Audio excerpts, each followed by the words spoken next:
Houston Art Tribe. I'm Kay Sarver, and I'm sitting here with Gail Siptak in her studio. And I'm so excited and honored to be here. I couldn't wait for this to happen. Thank you. So, and I have to say, this is one of the most unique, interesting studios I have ever been in. Absolutely love it. How long have you been in this space? I built this one in 1997. Okay. After being in 4 old, grody, rat-infested group studios. Sometimes those are great too. You know? Oh no, it was great. I mean, it makes for really wonderful memories. Yeah. You know, yeah. but it wasn't good at the time. No, It was cold. I mean, the toilet froze in one of them one winter. No. Literally, Yeah. the water. Oh my gosh. Yeah. Yeah, that's not good. Yeah. In Houston. In Houston, yeah, and Sandy, one of my original studio mates, in this big crazy place that had big steel doors. She came through from the bathroom, which was very far away, and she came through, and it was dark and horrible, and we had these rats, and she came across one, and she screamed. Oh no! She can scream like nobody can scream. And she came running in, and she's going, rat, a rat, a rat. So we go back over there, and this rat was dead of a heart attack. No! I'm not kidding. Like she scared the rat. She scared the rat to death. Oh my God, that's a great story. Who could say that about rats? I know. They're so... She owned it. Really great. Sandy who? Seltzer Bryant. Oh, Seltzer Bryant. Okay, yeah. There were 4 of us in that studio, and that was on Cornish. That was Joanne Brigham and Sandy and Charlie Startwell. Oh, okay. And then after I was there about 3 or 4 years, I went with Charlie to Mother Dog that she opened with John Runnels. I thought you were at Mother Dog at some point. Yeah. At first, I mean, way early. Stayed there about 3 or 4 years, and then moved to next door to Diverse Works when it was there, you know, by the freeway. Yes. And that was the best studio. It had in every studio we built our own walls, but we did have these built. They were very tall walls, and it was a barrel ceiling with a big skylight. Oh yeah. And I had 1,000 square feet. Oh my goodness! Yeah, 1,000 square feet. That must be the ones where I've seen photos of you standing on a ladder with a large piece. Yeah. So that was... yes, it could happen. Yeah. And then from there, because rent. Went to Sage, the Sage that's over there on White Oak. It's a little tiny street, and it was a big metal building, and that's the one where I was with Ed Wilson and his machinery. Oh yeah. And so that was another 4 years, and then it was like, oh, okay, I think it's time to borrow some money and make my own studio. Yeah. So you work with oils. Yeah. Oh, I'm so happy to hear that. Oh, well, so I have to just, okay, I can't work on that one for now, which is really frustrating. Yes, I understand it. I work with oils too, and nothing against acrylics, because I've just never managed to embrace them, but I understand acrylics are so much better in recent years than they were. Oh, so. Probably. Yeah. Probably. I don't know why I like oil. I did have to give up liquid because I think that made me sick for a while, but that's the most amazing medium. I know. So now I don't use that anymore, and for a very brief time I did switch over to acrylics for about 4 years or something because I was getting bronchitis from liquid. Yeah. Okay. So I switched. I did okay. I did not love it. Yeah. So, and then I came back. You came back, yeah. Well, they're fabulous. And I have to say that I saw 2 of your more recent shows. One, of course, was it Kelsch? Kelsch, thank you. Yeah. Knew I was always saying that wrong. It's a tough one. Yeah. Kelsch. Yeah. So it's Kelsch House? Haus. Okay. And she's moving. Actually, she? Right. She's going to be in a house next to that Shaw Jewelry on the corner of Montrose and Westheimer. Oh. But she is on Westheimer, just beyond that Shaw Jewelry. I haven't seen it yet. They're working on it. Oh my goodness. Yeah. Does she have parking? Does that? Well, God, I hope so. I mean, that's a tough area. It's really tough. It's really tough. It is.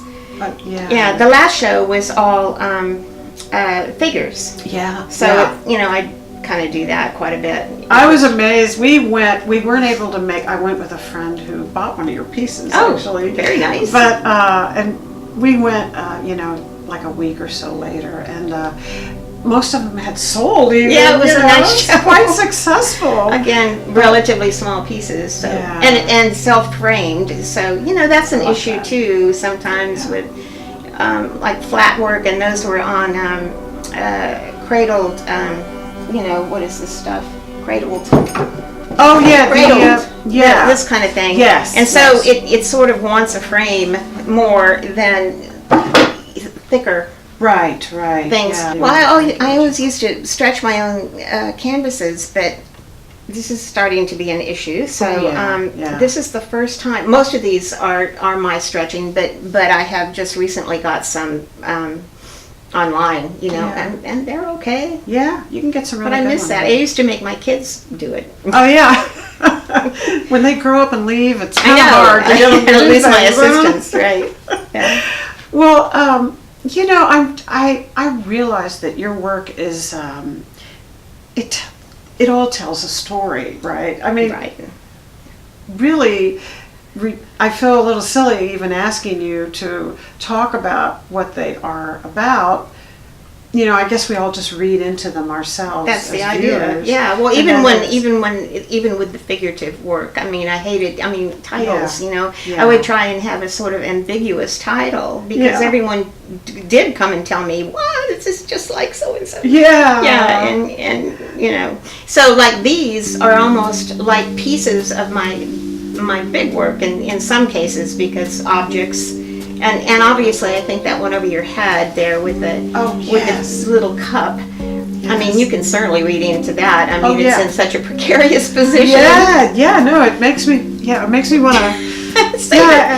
You set the mood. I think you're so relevant. I mean, these are timeless. Your work. I could look at it and not even see a time period because it's relevant.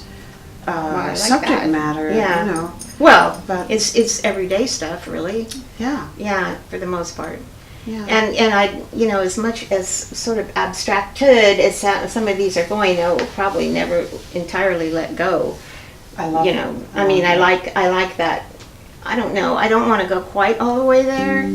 I want still there to be some, but you can certainly get tension from totally abstract pieces. Yes. I mean, what happens with the color and the shapes and everything. Uh-huh. This is really fun to me right now because I'm pulling back some old stuff that I did long ago and finding that I was already doing this in a way. And so now, with the black backgrounds in some cases, and we probably can't see that one, but like that one right there is an old piece. Yeah. So, no, really? Yeah. Yeah, that's very much what you're doing. Right. Exploring and I just refound that. Yeah. And so, I mean, I think it's all in there. It's just how then, I don't know, put new paint on the boat and fix the bottom of it and go again in somewhat the same direction, but you're changing it.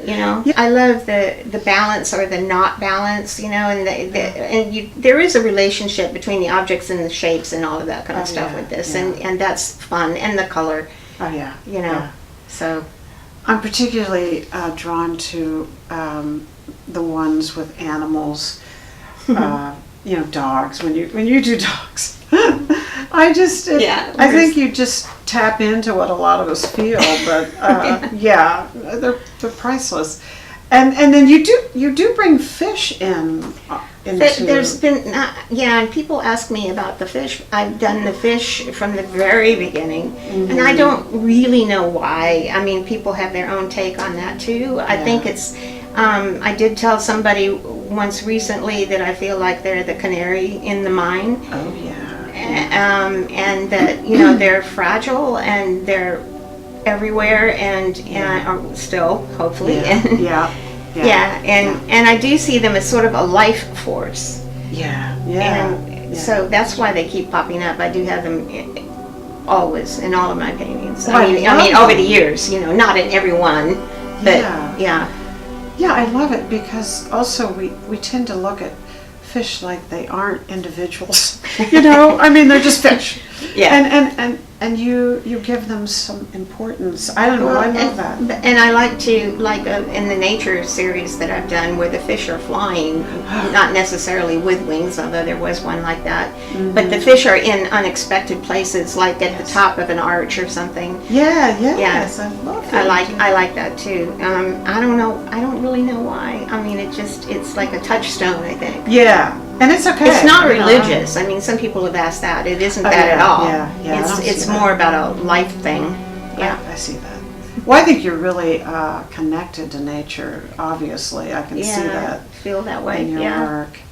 The other one is I always find fascinating is the people in boats. Oh yeah. Well, that's another one. I know. The here boat I am thing. asking you this too. No. But that's important to me too. It's been a way to show trouble. I've done many boat paintings where people are falling out of them, or or it's a flood, or there are many people crammed onto one rowboat, basically. Because certainly no motor, no anything, no way of getting somewhere. No rowing, none of that. But the people are just diversified sometimes and very much in the quote same boat. That is perfect. That's what I get from it. And I do use that a lot too in drawings, washes, and then in regular painting. Yeah. So you explore with gouache. I love gouache. Yeah. It's so rich. Yeah. And of course, I mean, some people paint large-ish with it, but most of mine are smaller, quite small, and that way I can use these patterns and flat spaces and everything to great advantage, because you can. To me, it's not that different from oil paint. I taught it at one point, and it was, it's hard for people to not use it like watercolor. It is. Yeah, and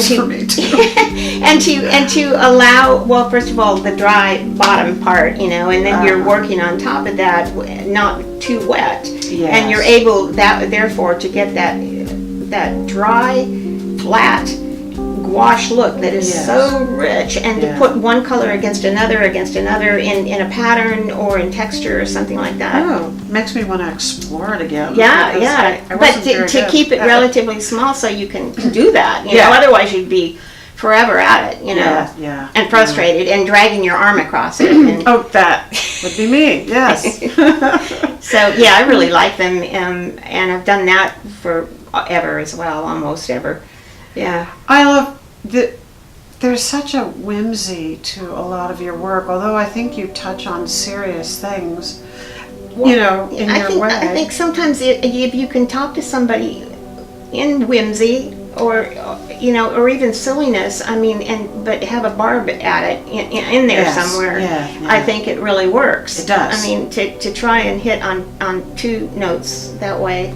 It's like real life, isn't it? Yeah. I mean, there's always something funny, but on the other hand. Well, and even with really horrible things, you at some point you go, okay, I'm tearing my hair out. This is horrible and awful, and then you start to laugh. Yeah. Because this is just nuts. Otherwise, you How will did this not happen? survive. Yeah. Exactly. No, I agree. But the drawings, oh my gosh! And I know you've been sort of posting some recently. Yeah, I have been, but they're old. I mean, those are really old. Those are. Well, I've been very fortunate to have a lot of art trips, residencies and things like that. But I'm always alone. And in a foreign place, be it New York or Europe, and and so that's when the drawing comes out, because and I also write, a lot when I'm doing it. Well, that's nice. Yeah, that's nice. Yeah, and then I draw because I find myself in very silly situations. Like I was in Barcelona and my knee was giving out, and I wanted to get to this Miro I guess it was like a museum, but it was on Yeah. the top of a mountain or a hill or something. I went up the wrong way. Oh, no. And I came through a cactus enclave forest, kind of, but it was shut. You know, yeah. they had all these fabulous cactuses and stuff that you weren't supposed to touch. And I somehow came in the back way because they left the gate open or something by the time I got to the top of the hill. And I had to walk all through that before I finally found the museum. And by that time, of course, I was dead. Yeah, that would be. So there were yeah. things like that, you know, where I would just yeah. completely lose my way. And so funny drawings come out of it because it's Yeah. ridiculous. Yeah. Oh, they're great. Yeah, it's like you just don't need words when I look at your work, which is really. Well, you know, I grew up with Thurber. Uh-huh. My mom and dad had all these Thurber books, and he had old Army or World War II. I don't remember who this cartoonist was, but somebody might remember. He had this one where the guy is taking a physical. And the guy's bending over, and there's the doctor standing there, and the guy's vertebrae pops out like that. No. And it's while he's down there. Oh, no. I mean, things like that were around our house a lot. You know? Yeah. They weren't my parents weren't that funny, but stuff like that was It really great. influenced you. Yeah, it did. And Thurber in particular, both his stories and his drawings, because they were so simple. Yeah. And yeah. they just communicated, and Yeah. you just need just a few lines. I think you did some where they appeared to be like floating or falling. Yeah, do that too. Yeah, I love that. I did a series of women that were falling from the sky, and their skirts were out like this, or they were upside down, or whatever. Yeah. I thought you would. I find myself looking at something and going, "That's how it feels." Oh, That's that's you really know, nice. See, that's the best compliment right there. seriously. That's how it feels. That's how it feels. Yeah. Well, Because I have these feelings, you have these feelings, Yeah. and I don't write really, and so I can you can express say it that visually. way. Yeah. Yes. Mhm. Oh, that's so valuable to be able to do that. Yeah, it's fun. I think most of us lose it when we're kids. You know, we're Yeah. not able to express like that. That's true. I did insects when I was a kid. That's Yeah. why I was going to be an entomologist. Oh, really? Yeah, an entomologist who couldn't add or multiply. So I would kill insects and draw them, and that was my entrance. And I thought, you know, I'm not going to be an artist or anything, because there was this kid in my fourth grade class or something who could draw a horse. Oh, okay. And those legs, you know, Yeah, that's yeah. hard. Yeah. Yeah, and I Yeah. thought, well, I can't do that. I didn't know that you didn't have to do that. You don't have to do that. Yeah. Yeah, because I was going to ask you what kind of a kid you were. I sort of envisioned you just drawing from the get-go, you know. Yeah, I did. Yeah, you did. But you talk about nature. It was a lot in nature. We lived in Palo Alto, San Francisco and Palo Alto. Okay. And when we first moved to Palo Alto, I mean, it wasn't anything like it is now. Yeah, yeah. And there were the hills, all these hills, you know, and I just got on my bicycle and went. Yeah, yeah. And so I would just wander around on my own, pretty much. Yes. Yeah. I was 18 years as a window and case person, display artist. Oh, okay. I Yeah. didn't know. I didn't Yeah, know that was probably the most important thing, because I mean, you know, they allowed me. It was a big jewelry store that was really well known at the time. Yeah. It was on Main Street ages ago when I first came to Houston, and they gave me a break and let me, because I don't know, it's a long story, never mind, but allowed me to do that, and one of the guys there, Sammy, who turned out to be, you know, a lifelong special friend, he was able to tell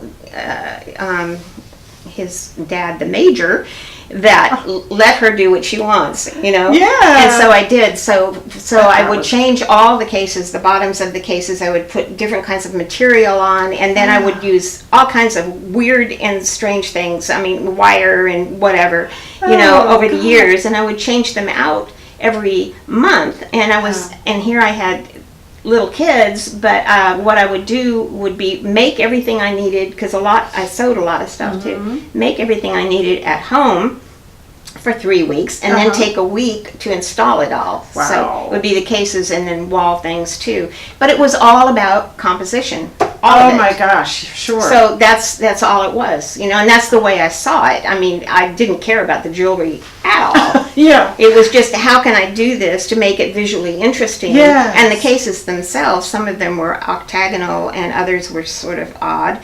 And so that was a nice canvas, if you like, to work on, and with color and texture and shape. And even a three-dimensional quality. Yeah. And so I did tons of that, and, wow. and that was super.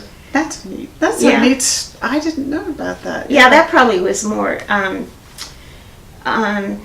formative almost than anything else. I imagine. Yeah, and plus having someone believe in me to that extent. Yeah, and to have that kind of challenge And ahead freedom. of you, I mean, I got crazy freedom. Oh. You know, I that's hung cool. things from the ceiling. I bet they were great. I made a gigantic 6-foot gold lame Rolex watch. Oh, Stuffed. Yeah, stuffed. Stuffed. Oh my God. So fun. Oh, that So it is was really fun, and allowed me to work and be with the kids when they were really small. Yeah. So that was super. Oh my God, I love this. This is why I do this. It just pulls out stuff that We learn about each we other. learn about, because it explains a lot, you know, to be able to explore like that. And then that was really fortunate. That would be. Plus, I mean, you know, they rented me my first studio, which was a teeny tiny, almost closet in like a building. It wasn't an arts studio, but it was where I could store all this material and stuff and work on this huge table I still have that they made for me. Yeah. You know, so that was super. And then when I went to my first studio over there with Charlie and Sandy and Joanne, I took all that stuff with me. So then my studio, which was pretty good size, was half of that and half of my painting. Okay. So then at that point, my kids were a little older, and I was funding my painting. And well, I did paint here though in the house too. The dining room was my studio for a good while. Oh, okay. Yeah. So put up drywall and everything. Yeah. To try and save the boards, but. Oh. But that's why the kids are not artists. I know. I think sometimes I turn mine off to, by dragging them to shows. But it's good for them. Yeah. My kids helped paint Lawndale walls and and did stuff at Mother Dog and stretch canvases for me. Oh, that's great. That's good. So they did all that. Oh, nice. Nice. It's good for them.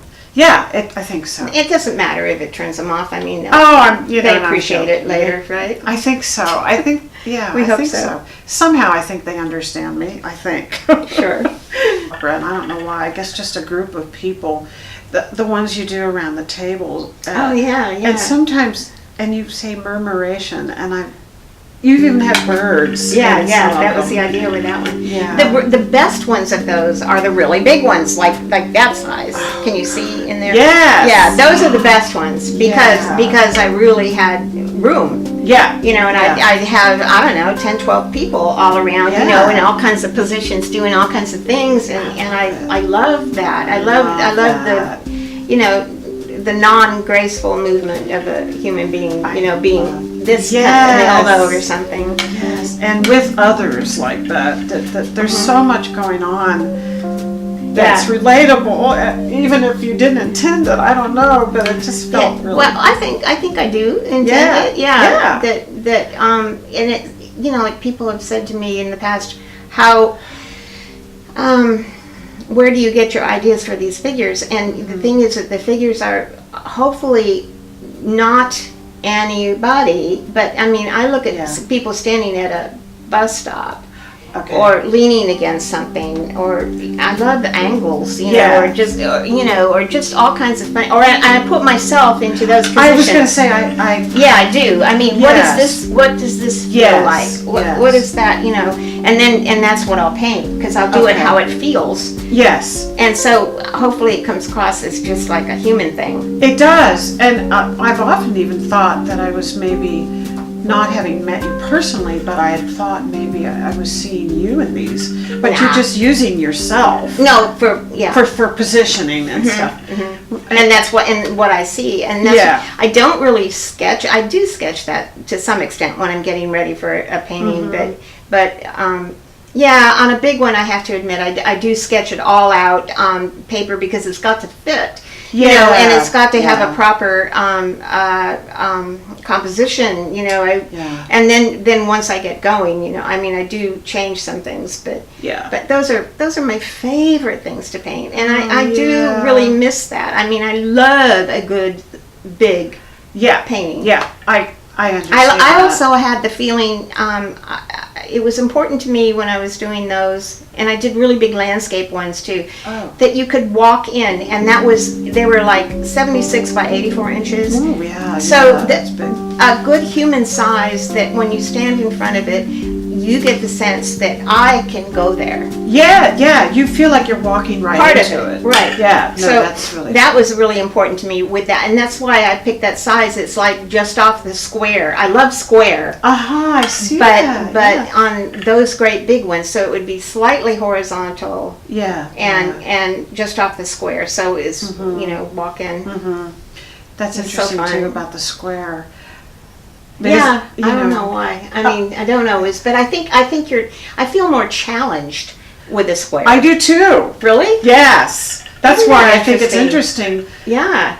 Also because more to play with in some way. maybe you're not either. It's not horizontal. It's not a horizontal landscape, and or it's not vertical. this. So it's really leaves it. It's real logical. That's true. That's really good. No, I love that you do that. Yeah, it's fun. And also, you know, painting these teeny weenies, it seems so strange to me, but also satisfying because, you know, there's like, I see them all like almost like little parts of a mosaic or something. Here's this little tile. Like you're zeroing in on something. Yeah. It's kind of fun. I love it. Yeah. Oh, delightful. Well, thank you. I appreciate that. Seriously mean it. I'm just love them. They make me feel good. There's a play about them. And I like that you say that. It's important. Play. Yeah. I know. I mean, I did try to be very serious once, but it's not in me. No, I think then we become, I don't know, I think you kill that, maybe that inner child a little bit. Yeah, I think so. Yeah. So thank you for allowing me to come here and so welcome. Talk with you and just see what you do and where you do it. She has an amazing garden, by the way, too. Oh my gosh, just that alone would put you in the right frame, I think, of mind. You know? I need to compost like you do. That's work, but it's worth it. Yeah, for the vegetable garden especially. I'm feeling like it's the world's most expensive vegetable garden. I bet that's true. It's so ridiculous. We would starve. Okay, $5 carrots. Oh my gosh! But how fun! It's rewarding. Oh, it is. It's therapy, and I know you probably feel. Oh yes. Only I don't do it for something for us to eat. That would be more work. No, I do it because a lot of what I have out there reseeds. You know, Rebecca's and stuff like that. Yeah. And so they all just. I mean, not entirely. I still have to do a lot of work, but it's for the birds and the butterflies and the bees. That's who I do it for. That's rewarding. Yeah, and we have a lot of things that have seeds, you know, that the birds like. So for the pollinators, your flowers. Yeah, I always love that sort of thing. I just go out there and stare at the butterflies. I go out and be very, very still, you know, so I don't make any, because it's hard to get to see the birds do their thing. I do have bird water over there, and so they come take a bath. That's fun. It's great. I love that kind of interaction. Well, it's been very special coming here, and honestly, so thrilled to share this with viewers, the tribe. Fun. Yes. We appreciate what you're doing. Oh, thanks. I'm loving doing it. I'm hoping people are enjoying this too. I want to thank the viewers, of course, for watching and liking and subscribing. Yeah, because that just gets these videos out there a bit more to a larger crowd. So All right, Okay. ma'am. Thank Thanks. you. Yes. Put her there. I feel like I've known you a long time, honestly. I'm hoping we can be friends. I'm thinking this is something that's I thought happening. it before you came over. Of course, it's just because I keep seeing you. But Oh, I I feel a connection. I feel like we're the same kind of people. Oh, for sure. Yeah. There's a lot more here to talk about. Yeah, good. Let's have lunch No, or I would something love sometime. that. I would love Good. I'll take you away from your We'll go to problems at lunch. home. Yes. Well. I'm sorry, but I have to go eat. Yeah. I'm gonna leave now. We'll say goodbye to Oh, the yes. viewers. Bye. And, Thank you.